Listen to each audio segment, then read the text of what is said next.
Hello, my friends. Thank you very much for subscribing to our channel. We have n by n grids. And we paint some of its edges in red. Like this. Or like this. They are all fine. Our requirement is that the red edges cannot enclose a closed area. For example, this closed area is enclosed by red edges, and it is not what we want.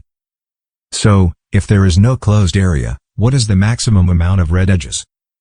Why not give a try, and we will come back soon.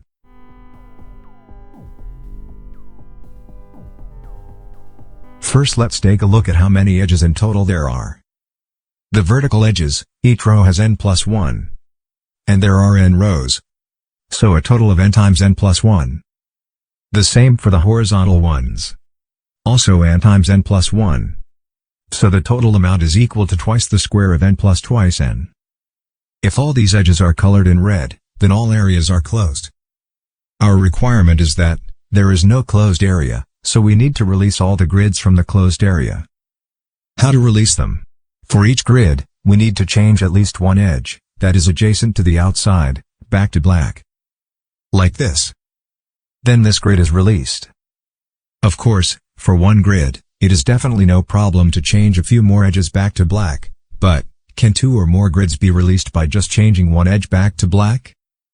The answer is no. Because to release one grid, the edge that needs to be changed back to black must be adjacent to the outside, or adjacent to the grid that has already been released. If like this, the grids on both sides of this edge are in the closed area. Even if it is changed back to black, none of the grids are released.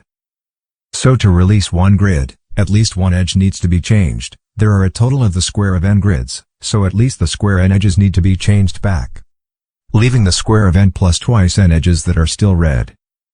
Regarding the detailed realization, there are actually many. For example, in the simplest and most straightforward way, we first release along a row. Then make a turn once reaching the end.